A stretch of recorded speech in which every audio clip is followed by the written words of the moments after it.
Hey everybody, what is up? Welcome back to Final Trade. Lord of the Rings is in full release since yesterday, June 23rd, official full release. And we are going to take our look at collector box sales data off of TCGplayer for the entire release, pre-release period and release day.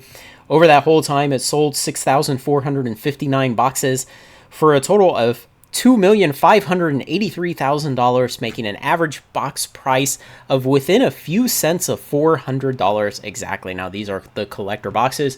And of course, what to compare it to, Double Masters 2022 is the only worthy opponent.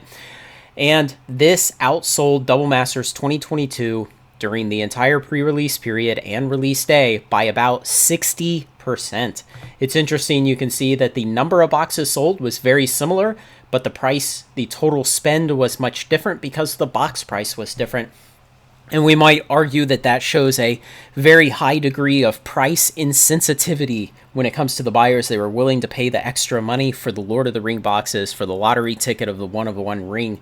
Now, I had someone very helpfully point out last week when I did the R-7 video on collector boxes that the comparison to Double Masters 2022 is not perfect because Lord of the Rings had a pre-release and DM22 did not. It's a good thing to bring up. I don't know that there's any clean way to reconcile that. If you want to, you can think about this as being release plus 7 days now, or you can think about this being the look all the way through release day. The one thing I will say that makes me kind of want to keep the official release day in this tool as yesterday, June 23rd, is that if you were watching the price action on TCGplayer yesterday morning, you saw tons of new product come to market. You even saw a flash crash of prices on these boxes all the way from $450 down to $380 for a while. There were some sellers down under $390 just dumping boxes yesterday morning, and that's the kind of thing we typically associate with release day pricing.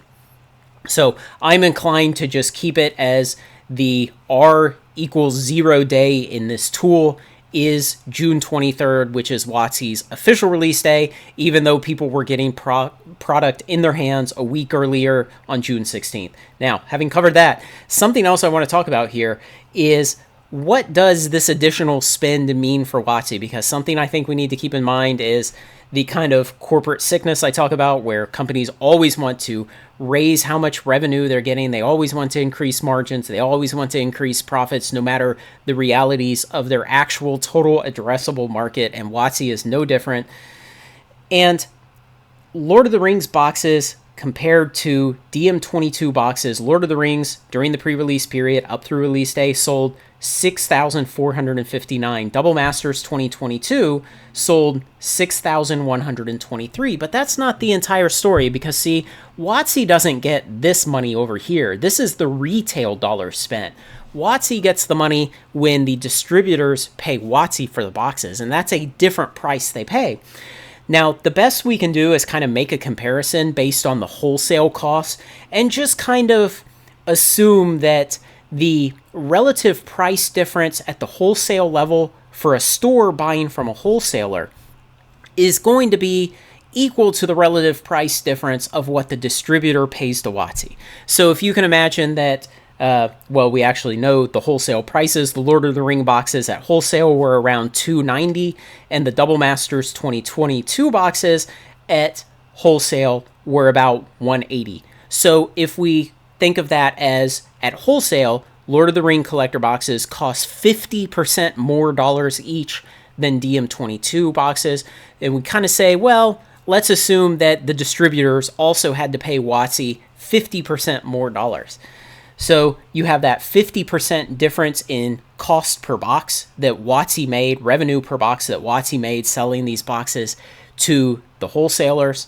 And then you have additional boxes. Now, we're going to just, again, have to assume that the number of boxes sold through retail on TCGplayer is a somewhat reasonable proxy and say that, okay, maybe we can assume that overall Lord of the Ring boxes outsold at WotC's level, selling to distributors, outsold DM22 boxes by this small margin. And if you multiply those two factors together, what you get is that we could potentially assume that WotC made about 69% more revenue off of the Lord of the Ring collector boxes than they made off of the DM22 collector boxes last summer.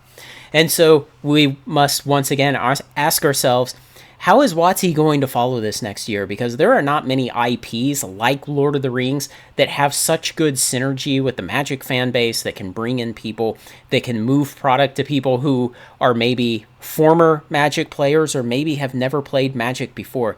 There really aren't many good IPs that have that kind of great synergistic crossover with the fan bases and could sell product the way this has. And the other thing to keep in mind is Commander Masters comes 6 weeks from now. Literally a master set supporting the most popular play format of Magic. It's going to sell great also. And so it really begs the question, next summer of 2024, how is WotC going to follow this up? What kind of ridiculous things are they going to attempt to keep the kind of summer revenue up the way it is this year? Or are they going to attempt something crazy and potentially it'll fail?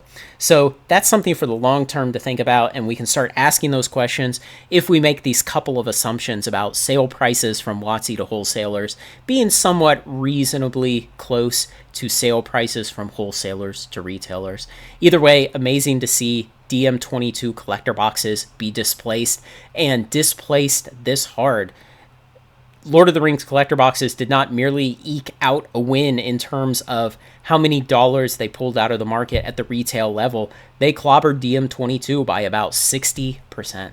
So very good performance, and we'll have to see how WotC can follow this up in the future.